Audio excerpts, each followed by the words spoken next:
भगवान श्री कृष्ण अर्जुन को कहते हैं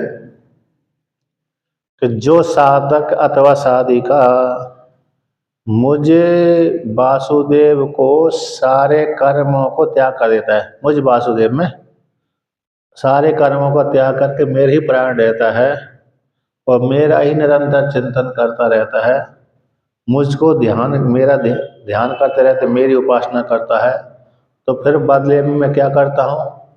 बदले में जो सारे कर्मों को मुझ में त्याग कर दिया, अपने लिए बचा कर नहीं रखा, और मैं जितने भी कर्म थे मेरे में संन्यास करके त्याग करके मेरे परायण ही रहता है। अब मुझको ही आश्रय करके रहता है, मेरे सिवा दूसरे को आश्रय नहीं बनाता।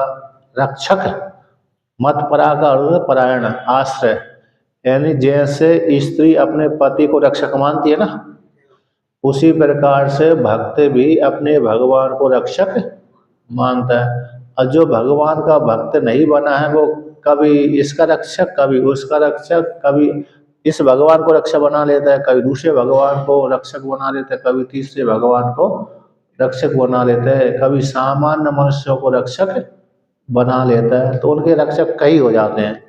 तो जब कई रक्षक होते हैं तो निष्ठा नहीं बन पाती। किंतु भगवान कहते हैं मत परा, मेरे को जो रक्षक मानता है, मेरे आश्रय करके रहता है और अनन्य भाव से युक्त होकर के मेरा ध्यान करता रहता है, उपासना करता रहता है, ऐसे व्यक्ति को मैं क्या करता हूँ? तो भगवान 7वें श्लोक के द्वारा कहते हैं, तेषामहं समुद्धर्ता मृत्यु संसार सागरात् भवामि न चिरात् पार्थ मय्यावेशित चेतसाम्। तेषाम हम समुद्धरता, भगवान कहते हैं तेषाम साधका नाम, उन साधकों का मैं सम्यक रूप से उद्धार करने वाला होता हूँ। अब कैसे उद्धार करने वाले होते हैं?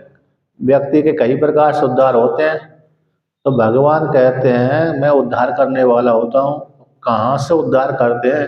कि बैठा हुआ व्यक्ति को उठाना उद्धार होता है, अथवा गिराना उद्धार होता है, अथवा समाज संसार में धकेलना उद्धार होता है, कि संसार से निकालना उद्धार होता है। भगवान ने तो कह दिया समुद्धरता, मैं उन साधकों को सम्यक रूप से उद्धार करने वाला होता हूँ। तो सामान्य व्यक्ति संसार रूप सागर में फंसे हुए हैं, सुखी दुखी बने रहते हैं, सुखी दुखी बने रहते हैं, तो सुखी दुखी ही संसार होता है। मम और हम, ये दो ही संसार है। हम ममेति संसारा, इसी को हम मम को लेकर के ही व्यक्ति सारे संबंध बनाता है। हम और मम का त्याग कर दे तो किसी प्रकार का संबंध नहीं होगा। जब किसी प्रकार का संबंध नहीं हुआ तो संसार भी उनको नहीं प्राप्त होता।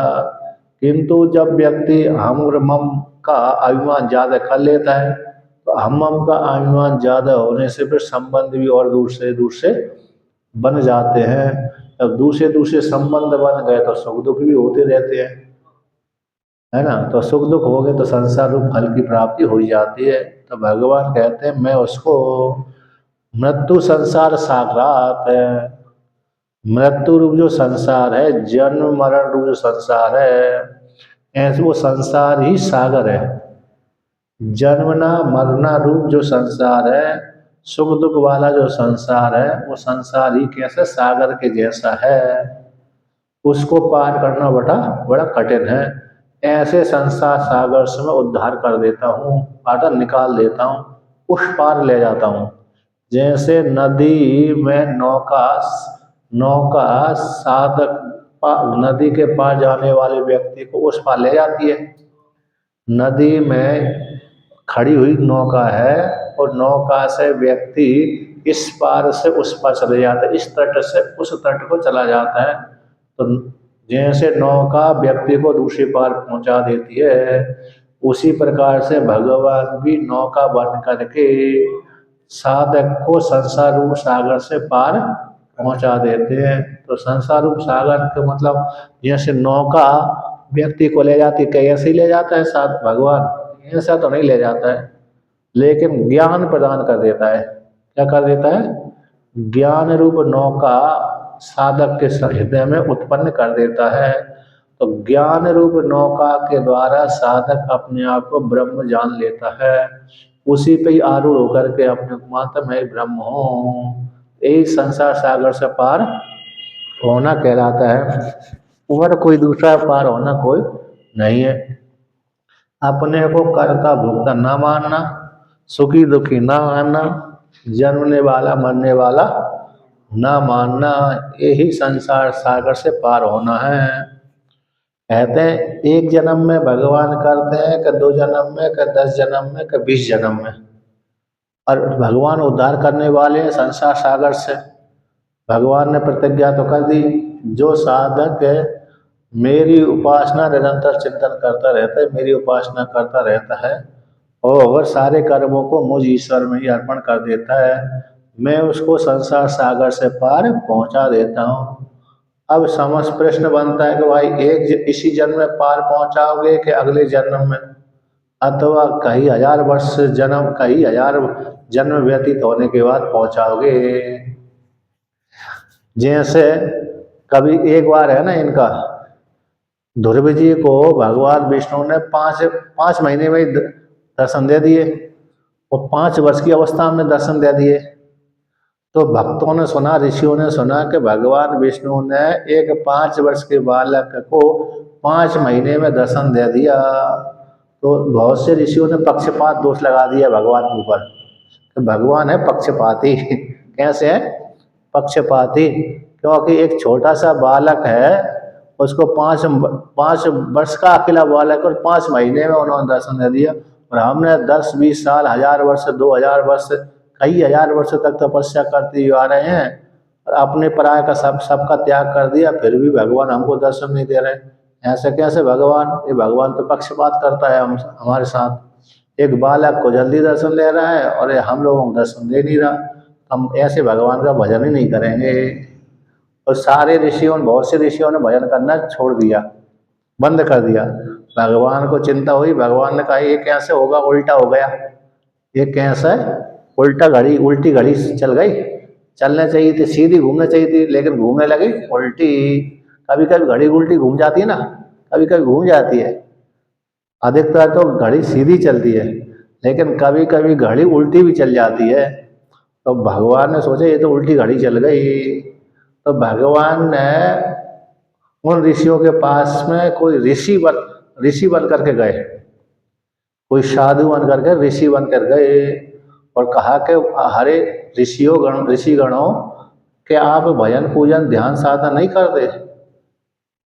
कि नहीं, क्यों नहीं करते? कि भगवान पक्षपाती हैं, एक 5 वर्ष के बालक को 5 महीने में ही दर्शन दे दिए, और हम इतने हजारों वर्षों से तपस्या करते हुए आ रहे हैं और हमको बिल्कुल भी दर्शन नहीं दिया, इसलिए वह भगवान हम भजन पूजन नहीं करेंगे। तो उससे दूसरे जो ऋषि ने कहा कि चलो हम एक जगह चलते हैं, वहाँ पर हो सकता है भगवान दर्शन दे दें, वहाँ पर भगवान विराजमान है, उस स्थान पर चलते हैं और भगवान से जाकर पूछते हैं। ऐसा मेरे को आश्वासन है, मतलब मालूम है, जानकारी कि भगवान आज वहाँ पर विद्यमान रहेंगे।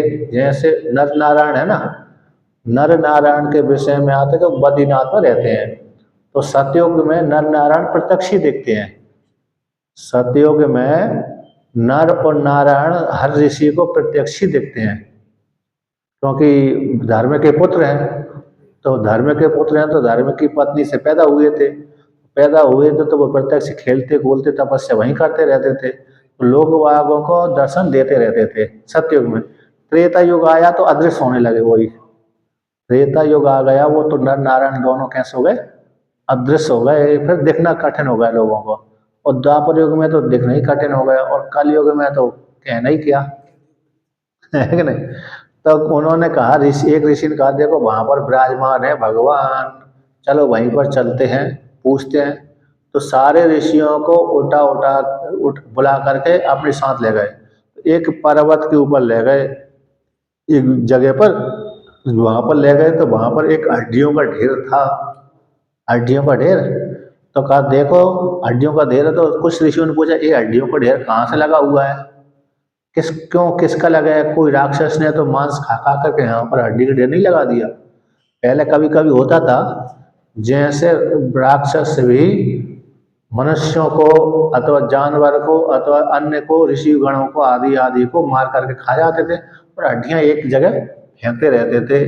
जैसे गुफा है, गुफा के जहाँ पर शेर रहता है जिस गुफा में, तो वहाँ पर हड्डियां आसपास बिखरी रहती हैं, क्योंकि शेर मांसाहारी है। शिकार लेके आया, गुफा में बैठा, गुफा में और शेर को, शिकार को खाया, हड्डियों को वहीं छोड़ दिया। हड्डी तो चूसता नहीं है, वो मांस मांस खाता है। तो गुफा के आसपास हड्डियां बिखरी रहती हैं। तो उसी प्रकार से क्या राक्षस यहाँ पर इतना मनुष्यों को मार के खा गया, उसी ने ढेर लगाया कि हड्डियों का, किसकी हड्डियां हैं?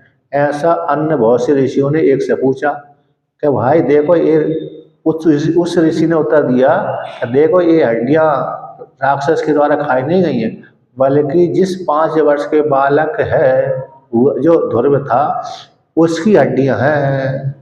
अतः उसने इतने वर्षों से, इतने कल्पों से तपस्या करते करते आ रहा है, इतने शरीर व्यतीत कर लिए, तब भगवान ने दर्शन दिया। इतनी जल्दी नहीं दिया। आप सोच रहे 5 वर्ष के बालक को अरे 5 महीने में दर्शन दे दिया, ऐसी बात नहीं है। उसने कई जन्मों से तपस्या करते करते आ रहा है, उसी की हड्डियों का संचय है ये। तब फिर ऋषियों को जो मन में भ्रम था कि भगवान पक्षपात दोष करते हैं, तो वो भ्रम निवृत्त हो गया। फिर सारे ऋषि अपने अपने साधना आदि में लग गए, फिर भजन पूजन करने लगे। तो इसका मतलब है कि भगवान पक्षपात नहीं करते। तो जैसा व्यक्ति जिस श्रद्धा से होकर के भगवान को भजन करता है, तो उसी प्रकार से भगवान उसको दर्शन दे देते हैं। हाँ, किसी की भाव को देखते हैं भगवान, प्राय करके भाव को इसका भाव कैसा है। और ज्यादातर तो भगवान जल्दी अज्ञानी को दर्शन देते हैं। जिसको भगवान का ज्ञान नहीं है, अज्ञानी है और प्रेम से युक्त रहता है, उसी को ज्यादा भगवान जल्दी दर्शन देते हैं। जिसके मन में तर्क वितर्क नहीं चलता है, तर्क वितर्क नहीं चलता है, अज्ञानी है, भगवान के विषय में ज्यादा जानकार नहीं है, तो भाव से युक्त होकर के भगवान को भजन कर लेने लगता है, उसको भगवान जल्दी दर्शन देते हैं। और जिसको थोड़ा सा शास्त्र का ज्ञान है, वो ये मानता है कि भगवान जल्दी दर्शन नहीं देते, तो उसको भगवान जल्दी दर्शन देते भी नहीं है। जिसको ऐसा भाव बैठा रहता है कि भगवान कहाँ इतने जल्दी दर्शन दे सकते हैं, थोड़ा शास्त्र का उसको ज्ञान है, उसको भगवान जल्दी दर्शन नहीं दे पाते, क्योंकि उसकी पूरी निष्ठा नहीं बन पाती। लेकिन एक जो अज्ञानी है, ज्यादा मूर्ख ही है, अब वो कहा तुमको भगवान इस समय दर्शन दे देंगे, तो दृढ़ विश्वास कर लेता है, तो उसको जल्दी भगवान दर्शन दे देते हैं। इसलिए बालकों को भगवान जल्दी दर्शन दे देते हैं, क्योंकि उनका भाव शुद्ध रहता है उस काल में। अब जवान व्यक्ति का भाव थोड़ा दूषित हो जाता है, बूढ़े में भी ज़्यादा दूषित हो जाता है, लेकिन बालक में भाव दूषित नहीं होते। इसलिए बालकों को भगवान दर्शन जल्दी दे देते हैं। लेकिन बालक उस काल में तपस्या करते भी नहीं है। भाव तो अच्छा है, लेकिन उन्हें तपस्या करने की योग्यता नहीं है, इसलिए फिर वो भी रह जाते हैं।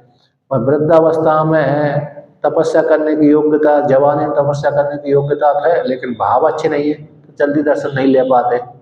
और दोनों प्रकार से बालक में योग्यता नहीं है तपस्या की, भाव अच्छा है, तो इसलिए उनकी रह जाते हैं बालक। और जवानी में योग्यता है, लेकिन भाव दूषित हो जाते हैं। बुढ़ापे में योग्यता है, लेकिन भाव दूषित हो जाते हैं, इसलिए भगवान जल्दी दर्शन नहीं दे पाते।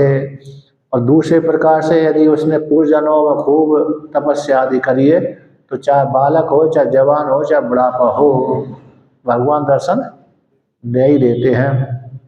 तो भगवान कहते हैं मैं मृत्यु ऐसा नहीं कि कई जन्मों में अरे उसको पार लगाता हूँ, संसार सागर से मैं उसको पार लगाता हूँ, ऐसी बात नहीं है। कई जन्मों में नहीं, उसी जन्म में पार लगा देता हूँ जिस जन्म में उसने मेरे को अनन्य भाव से चिंतन करता है, सारे कर्मों को मुझ में त्याग कर देता है, मेरे प्राण रहता है, ऐसे उस साधक को मैं उसी जन्म उसको संसार सागर से पार कर देता हूँ।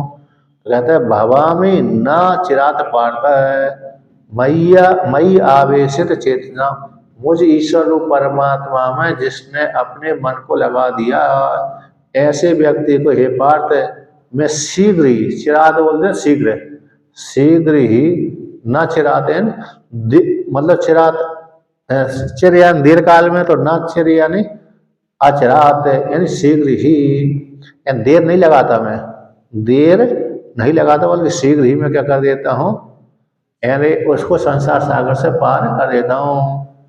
इन चिरात और अचिरात शब्द आते हैं चिरकाल से, चिरात यानी चिरकाल से शीघ्र ही, अस देर में, चिरात शब्द का अर्थ हो जाता है दीर्घ काल से चला हुआ आ रहा है, चिरकाल से, चिरंजीवी है ना चिरंजीवी, तो चिरंजीवी का शब्द यही होता है दीर्घ काल से चला हुआ रहा है, यानी बहुत जन्म बहुत वर्ष पुराना है। तो यहाँ पर भी चिरात शब्द आया, तो चिरात शब्द दीर्घ काल तक हो गया, और ना का अन्वय कर दिया ना चिरात, यानी दीर्घ काल में उसको संसार सागर से पार नहीं करता हूँ, लेकिन इसी जन्म में शीघ्र ही मैं संसार सागर से उसको पार कर देता हूँ। इस प्रकार से वर्णन किया।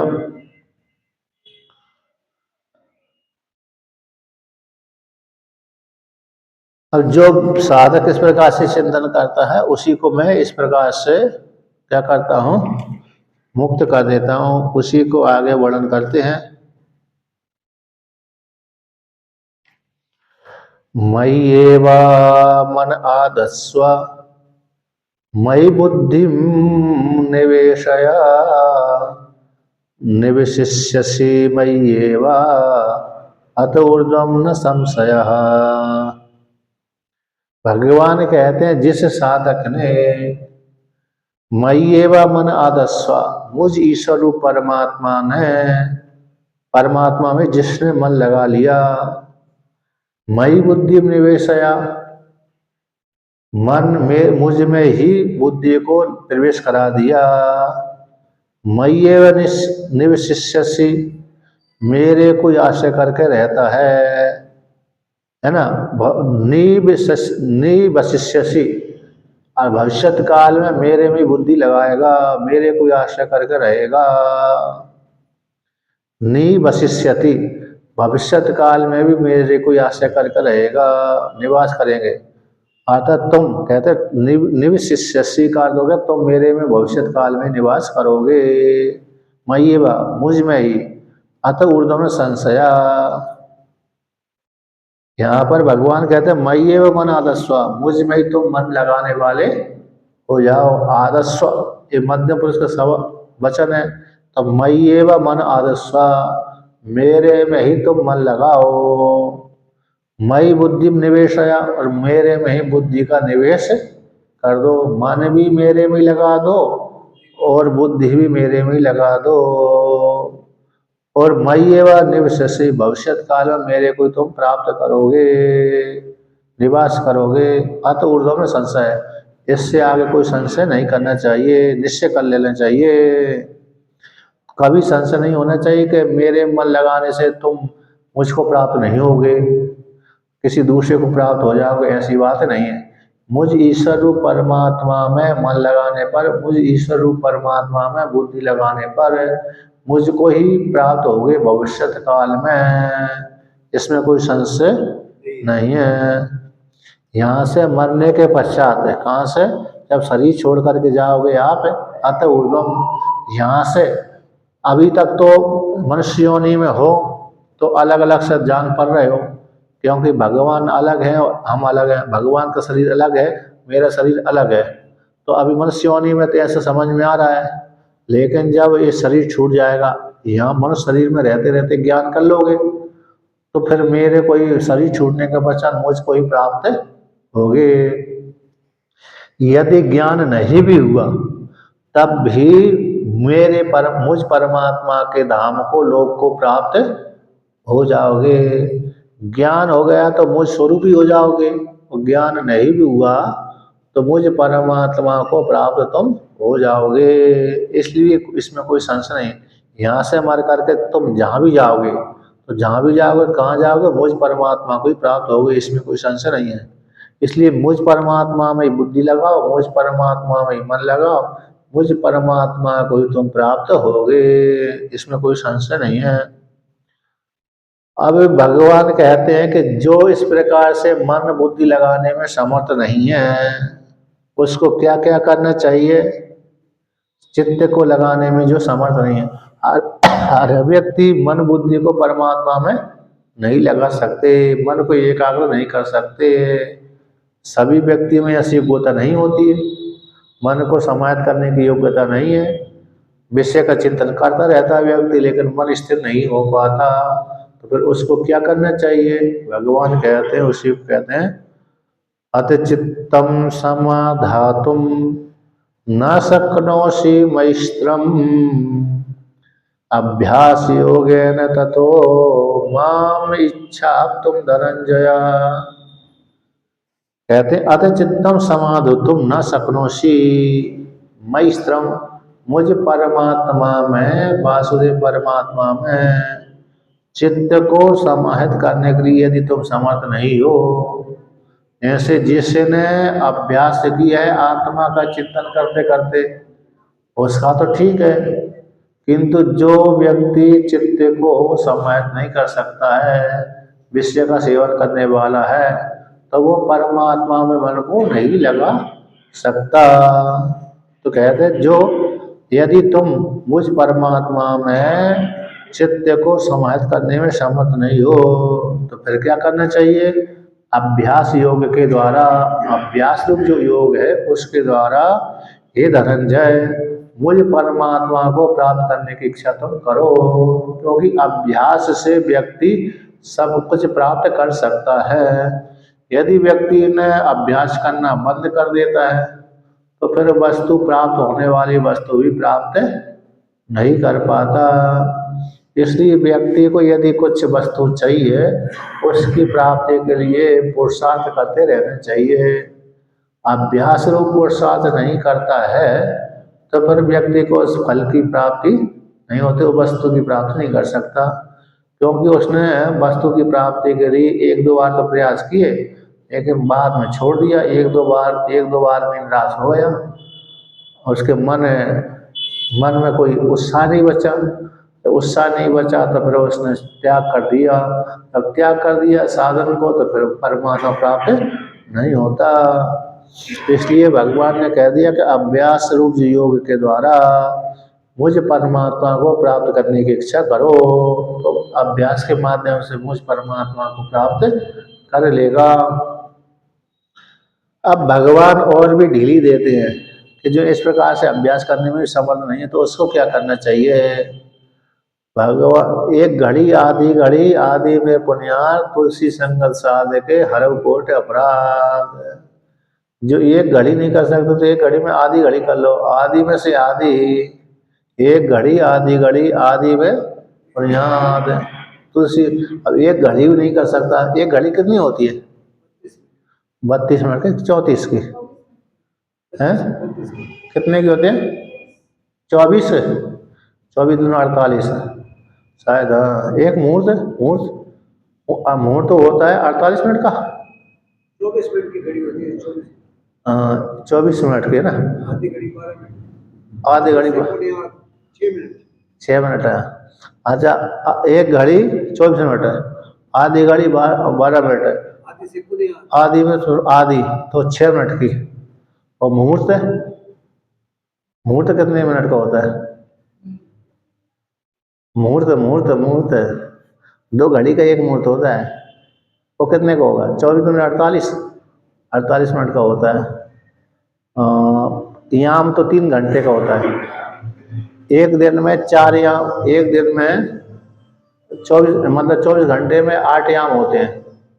एक दिन 4 याम का होता है, रात्रि भी 4 याम की, दिन भी 4 याम का। प्रहर भी बोलते हैं, प्रहर जैसे शिवरात्रि में 4 प्रहर की पूजा, तो सूर्य जैसे ही अस्त हुआ तभी से प्रहर चालू हो जाता है। सूर्य जब अस्त हो जाता है तभी से ही प्रहर चालू हो जाता है। तो सुबह शाम के 6 बजे से लेकर के सुबह के 6 बजे तक याम चलते हैं। तो 6 से 9, 9 से 12, 12 से 3, 3 से 6, तीन तीन घंटे के पहर होते हैं, तो एक एक पूजा होती है इससे। तो तीन चार पहर रात्रि के, चार पहर दिन के, तो इससे व्यक्ति उससे उसको प्राप्त कर लेता है।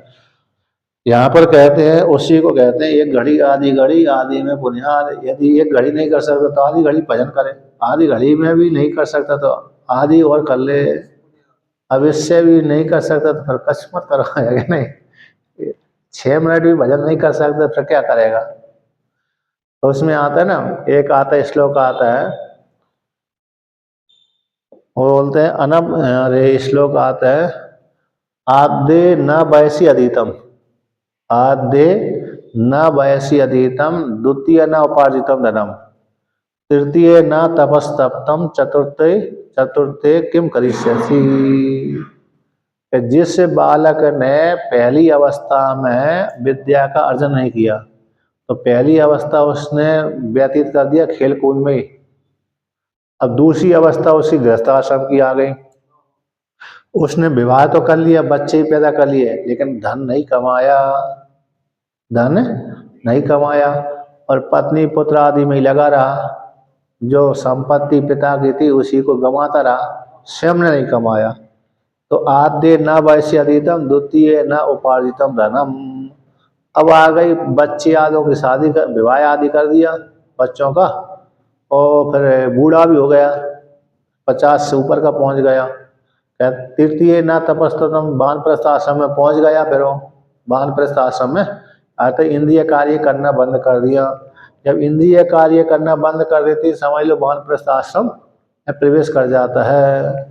तो वानप्रस्थ आश्रम में प्रवेश कर गया, अब वहां पर प्रवेश करने के बाद तपस्या नहीं करी, तो ऐसा व्यक्ति संन्यास लेकर के क्या करेगा। संन्यास यदि ले भी लिया तो उससे कोई फायदे होने वाला नहीं है। तो आद्य वयसी न अधीतम, द्वितीय न उपार्जितम धनम, तृतीय न तपस्तप्तम, चतुर्थे किम करिष्यसि। पहली अवस्था में जिसने विद्या अर्जन नहीं की, पुरुषार्थ नहीं किया विद्या प्राप्ति के लिए, विद्या प्राप्ति किसके लिए की जाती है, धन की प्राप्ति के लिए ही। क्योंकि जो विद्या प्राप्त नहीं करता वो धन भी कमा नहीं पाता, बहुत ही कम है जो धन, जिसके भाग्य ज्यादा ही अच्छे हैं वही मूर्ख पैसा कमा लेता है। मूर्ख, उसी मूर्ख को धन मिलता है जिसके भाग बहुत ही ज्यादा है, अच्छे थे। नहीं तो ज्यादातर तो वो मूर्ख है ना, वो मजदूरी करते रहते हैं, मूर्ख तो मजदूरी करते रहते हैं। लेकिन बहुत ही कम होंगे जैसे जिसका प्रारब्ध बहुत बड़ा बलवान होगा, वो मूर्ख भी अमीर बन जाता है। होता कि नहीं होता है। कभी कभी विद्वानों को भी मूर्ख लोग परेशान कर देते हैं। अरे जितने भी ये नेता आदि होते हैं ना, नेता आदि तो कोई खास जानकार थोड़ी रहते हैं, लेकिन उनके जो वो रहते हैं ना, कौन रहते हैं, सेक्रेटरी, COC, अरे क्या बहुत से रहते हैं, जो क्या नाम रहते हैं, IAS आदि, PA तो बड़े बुद्धिमान होते हैं, फिर भी वो मूर्ख उनको परेशान कर ही देते हैं। PA है ना, PA ज्यादा बहुत बुद्धिमान होते हैं, बड़ी डिग्री प्राप्त करते हैं, और देश भी तो वही चलाते हैं PA। लेकिन इनको तो आगे लगा साइन करना है, बस साइन कर दिया, थोड़े एक दो प्रवचन दे दिए, व्याख्यान कर दिए, इसकी निंदा उसकी स्तुति कर दी, बस इनको काम हो गया। और कोई तो इनका प्रारब्ध बलवान है, इनका कैसा है, प्रारब्ध ही अकेला इनका बलवान है, इसलिए वो इस गद्दी पे पहुंच जाते हैं और विद्वानों को भी अपने अधिकार में ले लेते हैं। तो प्रारब्ध इनका खतरनाक रहता है, इसलिए नेता जितने भी होते हैं उनके प्रारब्ध इसलिए बलवान ही रहते हैं, तभी वो नेतागिरी में पहुंच जाते हैं और दूसरे को परेशान, यानी विद्वानों को भी अपने लान में ले आते हैं। अब विद्वान को प्रारब्ध अच्छा नहीं रहता है, इसलिए मजबूरी में वो नौकरी करनी पड़ती है उसको। और जिस विद्वान का प्रारब्ध अच्छा है वो तो फिर मूर्खों को क्या कर देता है, ठिकाने लगा देता है। जो चालाक है, विद्वान है, प्रारब्ध उसका अच्छा है, तो फिर वो सारे नेताओं को क्या कर देगा, परेशानी में डाल ही देता है वो तो ऐसा ही है। तो जिसका प्रारब्ध अच्छा है वो ठीक है, जिसका प्रारब्ध कमजोर है वो गड़बड़ हो जाता है। लेकिन विद्या तो विद्या ही है, विद्या तो उसकी महिमा अलग होती है। तो आद्य न वयसी अधीतम, जिसने पहली अवस्था में विद्या का अर्जन नहीं किया, दूसरी अवस्था में धन नहीं कमाया, तीसरी अवस्था में तपस्या नहीं करी, चौथी अवस्था में प्राप्त करके संन्यास लेकर के कोई कोई ज्यादा पुरुषार्थ वो कर नहीं सकता, कोई कोई अरे वो कुशलता अथवा कोई पदवी अथवा कोई वस्तु की प्राप्ति नहीं कर सकता। चौथी अवस्था में जाकर कोई प्राप्त कर ले किसी वस्तु की तो वो प्राप्ति नहीं कर सकता ऐसा व्यक्ति। एक देहाती वचन है ना, चौथी अवस्था में आकर क्या घास फूक क्या उखाड़ लेगा कुछ। एक है, एक वो कहावत आती ना, चौथी अवस्था में पहुंच कर क्या उखाड़ लेगा तू मेरा, ऐसे बोलते ना, मैं तेरे को देख लूंगा, मैं तेरे को देख लूंगा। तो देख ठीक है तू देख लेना मेरे को, मेरा क्या बिगाड़ लेगा तू। ऐसा लोग व्यक्ति जब झगड़ते हैं तब ऐसा प्रयोग करते हैं। ऐसा ही उसमें हो जाएगा, चौथी अवस्था में पहुंचने पर संन्यास लेकर के क्या कर लेगा, अगर कुछ नहीं कर पाएगा वो, क्योंकि उसने पहली अवस्था में, दूसरी अवस्था में, तीसरी अवस्था में कोई पुरुषार्थ किया नहीं। मात्र चौथी अवस्था में पहुंच करके जीवन यापन तो करता रहेगा, भोजन पानी भिक्षा मांगने के लिए चला जाएगा, भोजन पानी बनाता रहे, खाता रहेगा, मांगता रहेगा, इतना अकेला कर सकता है और ज्यादा कोई पुरुषार्थ नहीं कर सकता। तो इसलिए यहाँ पर भी कहते हैं, भगवान कहते हैं, छूट देते हैं, अभ्यासेप्य समर्थोषि मत कर्म परमो भव मदर्थमपि कर्माणि कुर्वन् सिद्धिमवाप्स्यसि। कहते हैं यदि तुम कर्म अभ्यास करने में भी यदि समर्थ नहीं हो, हे अर्जुन, जो साधक अथवा साधिका अथवा तुम ही मान लो अभ्यास करने में समर्थ नहीं हो, अभ्यास के माध्यम से मुझ में मन लगा सकते हो किंतु अभ्यास करने में समर्थ नहीं हो, तो मत कर्म परम हुआ, तो मेरे लिए कर्म करते रहो। यदि तुम योग का अभ्यास नहीं कर सकते, योग का अभ्यास करने में समर्थ नहीं हो, मन को एकाग्र करने में समर्थ नहीं हो। योग का अर्थ होता है मन को एकाग्र करना। ज्यादातर तो योग जहाँ भी शब्द आता है जीवात्मा को परमात्मा मिलाना, तो जीवात्मा को परमात्मा मिलाने के लिए मन को एकाग्र करना पड़ेगी, इंद्रियों को एकाग्र करना, इंद्रियों को विषयों से रोकना पड़ेगी, मन बुद्धि को परमात्मा में लगाना पड़ेगी और विषयों से हटाना पड़ेगी, तब योग संज्ञा होती है।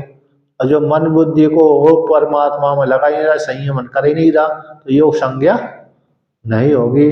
तो जो व्यक्ति योग के अभ्यास करने में समर्थ नहीं है, तो फिर भगवान कहते हैं मत कर्म परम हुआ, मेरे लिए कर्म करने वाले तुम हो जाओ। अतः जो भी कर्म करो मेरे में अर्पण कर दो, मैं भगवान के लिए ही कर्म करूंगा, किसी दूसरे के लिए नहीं करूंगा।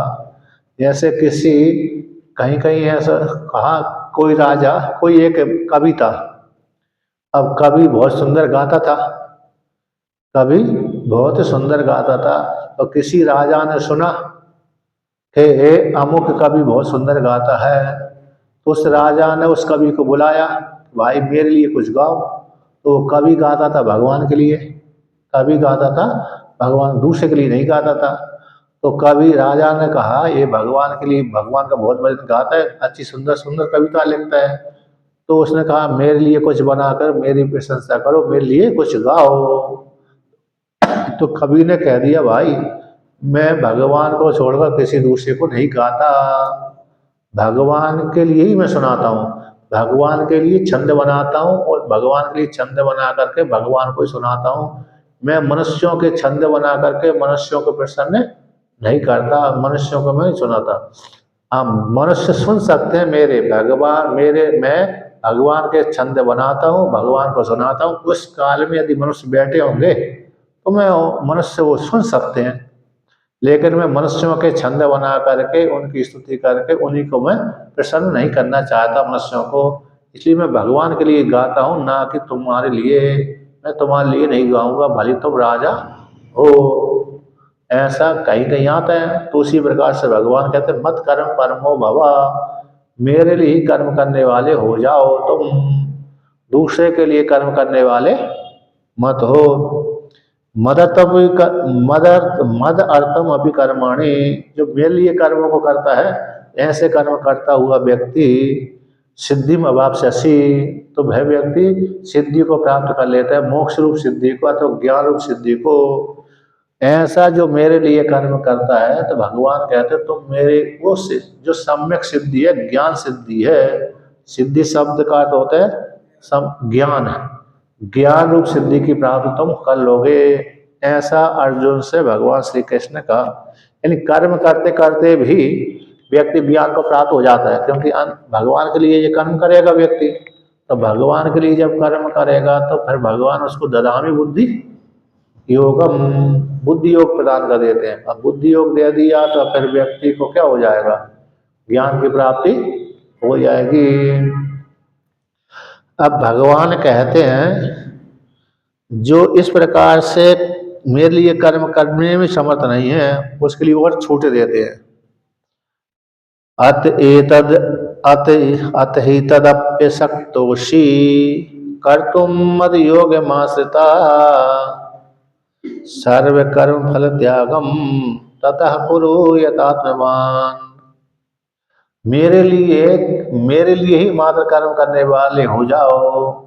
यदि ऐसा कर्म करने में समर्थ नहीं हो, ऐसा करने में भी तुम समर्थ यदि नहीं हो, कहते अत एतदपि असक्तोषि, तुम यदि इस प्रकार से समर्थ नहीं हो, मेरे लिए मत प्राण होकर के मेरे लिए कर्म करने वाले हो जाओ। ऐसे करने में तुम यदि समर्थ नहीं हो, मद योग को आश्रय करके, मेरे स्वरूप को आश्रय करके, सब कुछ भगवान ही है, तो सर्व कर्म फल त्यागम, सारे कर्मों के फल को त्याग कर दो।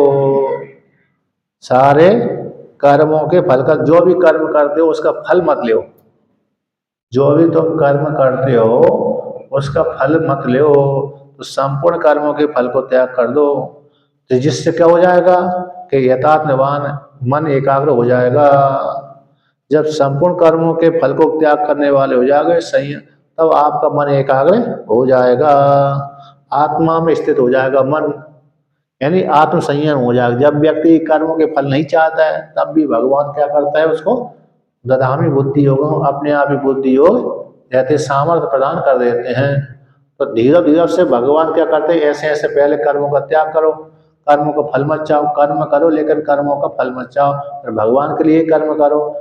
भगवान के लिए कर्म करते करते करते साधक बन जाता है व्यक्ति, फिर अभ्यास, योग का अभ्यास करने लगता है, फिर ध्यान करने लगता है, फिर ध्यान के माध्यम से ज्ञान की प्राप्ति हो जाती है। ये साधन है क्रम क्रम से अधिकारी बनाने के लिए, क्योंकि एक सीधा सीधा व्यक्ति सीधा सीधा ब्रह्म ज्ञान में नहीं पहुंच पाता। सीधा सीधा ब्रह्म ज्ञान में तो वही पहुंच पाएगा जिसने पूर्व जन्मों में बहुत साधना करी थी। अब जिसने पूर्व जन्मों में कोई साधना ही नहीं करी, वो व्यक्ति का सीधा सीधा ब्रह्म ज्ञान पहुंच जाएगा, बिल्कुल भी सामर्थ्य नहीं होता है, वो व्यक्ति पहुंच ही नहीं पाता। इसलिए धीरे धीरे से भगवान भी क्या करते हैं, पहले ऊंची स्थिति बता दी, फिर नीची स्थिति, फिर और नीची, फिर और नीची। तो जो व्यक्ति जहां तक अधिकारी है वहीं से पकड़ कर आगे चल दे। जैसे कोई पहली सीढ़ी पे खड़ा हुआ है, कोई दूसरी सीढ़ी पे खड़ा हुआ है, कोई तीसरी सीढ़ी पे खड़ा हुआ है, कोई चौथी पांचवी छठी आदि पे खड़ा हुआ है, सभी को ऊपर चढ़ना है, जाना है। तो जो ऊपर चढ़ चुका है, 7वीं 8वीं सीढ़ी पे पहुंच गया, वो जाते नहीं दिखे तो जल्दी वहां से आगे चढ़े और आगे बढ़े। तो 5वीं छठी पे खड़ा हुआ है उसको वहां से आगे चलना चाहिए, तो दूसरी पे खड़ा हुआ उसको वहां से चलना चाहिए, एक पे खड़ा हुआ वो उसको वहां से चलना चाहिए। जो अभी सीढ़ी पे पहुंचा ही नहीं है तो उसको धीरे धीरे से पहली सीढ़ी पे जाने के लिए प्रयास करना चाहिए। तो इसलिए जो जितनी योग्यता पे खड़ा हुआ व्यक्ति भविष्य पर आगे बढ़ता है। जैसे जिस किसी व्यक्ति ने पूर्व जन्मों में बहुत साधना करी थी, योग का आश्रय दिया था, लेकिन सफलता प्राप्त नहीं हो पाई थी, तो इस जन्म में वो व्यक्ति वहीं योग से पुनः आरंभ करता है, वहीं से ही, पीछे से करने की आवश्यकता उसको नहीं रहती, पीछे तो अपने आप ही उसको हो जाता है। जैसे आपने कभी देखा होगा, सोचा होगा, समझा होगा, कोई व्यक्ति महात्मा बन जाता है, अब तो महात्मा ग्रस्त ही है, सामान्य ग्रस्त ही है, अभी उसने थोड़ा सा पढ़ करके वेदांत, अभी हम कोई व्यक्ति 10 साल से सुन रहा है, उसको वेदांत समझ में नहीं आया, ठीक है ना, उदाहरण है, 10 साल से वेदांत श्रवण कर रहा है, उसको समझ नहीं आया। एक व्यक्ति आया 10 साल के बाद, उसको 1 साल में समझ में आ गया, उसको 1 साल में समझ में एक 10 साल से सुन रहा है उसको समझ में नहीं आए, तो उसका कारण क्या है? उसका कारण यही है कि जो 10 साल से श्रवण करता हुआ आ रहा है उसके पूर्वजन्म के संस्कार कमजोर थे। इस जन्म में उसने मेहनत तो करा है लेकिन ज्यादा पुरुषार्थ ज्यादा नहीं किया, इसलिए सफलता शीघ्र नहीं प्राप्त हुई, प्रमाद कर देता है, प्रमाद कर देता है। और दूसरा व्यक्ति है पूर्व जन्मों में उसने बहुत साधना करी थी, बहुत प्रयास किया था, वेदांत श्रवण किया था, अब लेकिन अरे उसने सफलता प्राप्त नहीं हो पाई थी। अब इस जन्म में आया तो एक व्यक्ति जो 10 साल से सुन रहा था वो वही व्यक्ति 10 साल बाद सुनने रहा है तो पहले आगे निकल जाता। वो जो 10 साल के बाद भी आया है तो वो 1 साल में श्रवण करके जो 10 साल वाले को पीछे छोड़ देता है। क्यों छोड़ देता है? तो उसने पूर्व जन्मों में साधना करी थी, पूर्व जन्मों में उस प्रकार का ज्ञान उसको था और इसीलिए इस जन्म में उसको जल्दी वेदांत समझ में आ जाता है। जैसे बहुत से लोग पढ़ते नहीं पढ़ते, वेदांत श्रवण करते, बहुत से लोगों को समझ में नहीं आती और बहुत से लोगों को समझ में आती। उसका कारण यही है कि पूर्व जन्मों के संस्कार किसी के कमजोर थे, इसलिए इस जन्म में उसको थोड़ा अवरोध करना पड़ती है। पूर्व जन्मों के संस्कार थोड़े प्रबल थे उस वेदांत के, तो इसी कारण से व्यक्ति इस जन्म में वेदांत जल्दी समझ में जाता है। जैसे आपने भी देखा होगा छोटे छोटे जो बालक होते हैं ना उनको जल्दी कंप्यूटर चलाने आ जाता है, कंप्यूटर मोबाइल चलाने में बड़े कुशल हो जाते हैं छोटे छोटे बालक। अब भाई बुढ़ा व्यक्ति है 5 साल से मोबाइल लेकर चलाता रहता फिर भी समझ में नहीं आती कहाँ क्या करना है, कहाँ क्या सेंड करना है, इधर से उधर भेजना है, वो समझ नहीं आता है। जो अभी बुढ़ा है, वृद्ध है, मोबाइल दे दिया उसके लड़कों ने खरीद कर दे दिया, 1-2 साल 2-3 साल व्यतीत हो गए तब भी मोबाइल चलाने उसको नहीं आता। और एक छोटा सा बालक है 5-10 साल का ही है, चलाने फर्राटे चला देता है वो तो इसमें इसमें क्या विशेषता है कि उसने कंप्यूटर वाली लाइन किसी कल्प में पढ़ी हुई थी। उस बालक ने कंप्यूटर वाली शिक्षा किसी न किसी कल्प में पढ़ी थी, पूर्व जन्मों में पढ़ी थी।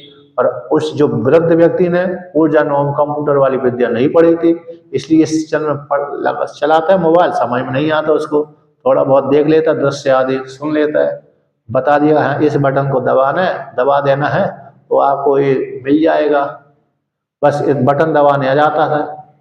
तो ये इसका यही है कि पूर्व जन्मों में जिसने जैसी साधना करी थी उसी प्रकार से इस जन्म में वो वहां से आगे बढ़ जाता है।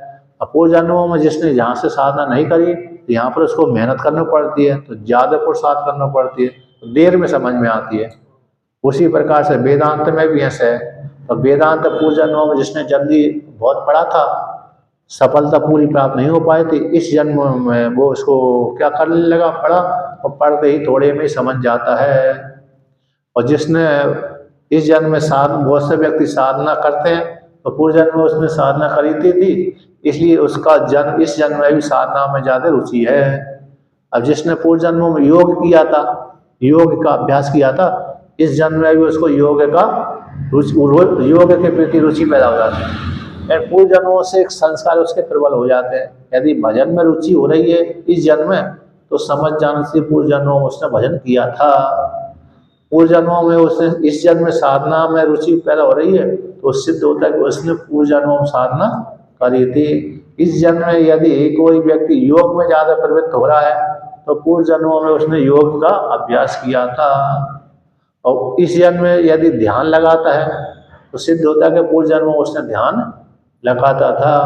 इस जन्म में वेदांत में ज्यादा रुचि हो रही है तो समझ जान से उसने वेदांत में पूर्व जन्मों में वेदांत का अध्ययन किया था, तो इसलिए इस जन्म में रुचि पैदा हो रही है। तो यदि रुचि पैदा नहीं हो रही जिस विषय में तो फिर व्यक्ति वो उस प्रकार का विषय सेवन नहीं करता। और जिस विषय में जिसकी रुचि ज्यादा है तो व्यक्ति को समझ जान चाहिए पूर्व जन्म को ये संस्कार ही इसके प्रबल है, हावी हो रहे हैं, अब इसीलिए उसको उस लाइन में ले जाते हैं। इसलिए भगवान भी कहते हैं कि सारे कर्मों का त्याग कर दो, और सारे कर्मों के फल का त्याग कर देने से आत्मा में स्थित मन हो जाएगा, है ना। ये तो चितात्मवान आत्म संयम वाले हो जाओ तुम, प्रयत्न करो। जब आत्मा में संयम करोगे, आत्म संयम वाले जब हो जाओगे तो मुझ परमात्मा को प्राप्त हो जाओगे। इस प्रकार से भगवान श्री कृष्ण ने कहा। तो जो इस प्रकार से नहीं करता है, भगवान की आज्ञा नहीं पालन करता है, तो उसको फल की प्राप्ति नहीं होती। और जिसने भगवान की आज्ञा मान लेता है तो उसका कल्याण हो जाता है। यही है, चाहे गीता के माध्यम से हो जाए कल्याण, चाहे वेदों के माध्यम से हो जाए। भगवान के दो ही आज्ञा है। भगवान के कैसी कौन आज्ञा है? एक वेद है, एक स्मृति है। एक वेद और एक स्मृति, ये भगवान के दो ही आज्ञा है, दो ही नेत्र हैं। भगवान के दो ही नेत्र हैं। वेद एक नेत्र है, स्मृति दूसरा नेत्र है। स्मृति में प्राण आ जाते हैं, प्राण भी उसी स्मृति में जाते हैं। वेद भगवान की श्वास से है और स्मृति और प्राण किसी आचार्य के द्वारा लिखे गए हैं। ये दोनों ही भगवान की आज्ञा, दोनों ही भगवान के नेत्र कहलाते हैं। इससे इसके अलावा दूसरे कोई भगवान के नेत्र नहीं है। इसलिए इन दोनों को प्रमाण मानते हैं। वेद को प्रमाण मानते हैं और स्मृति ग्रंथों को हम प्रमाण मानते हैं, क्योंकि भगवान के दोनों ही नेत्र है, आज्ञा है। इस प्रकार से वर्णन किया। ओम पूर्णमदः पूर्णमिदं पूर्णात् पूर्णमुदच्यते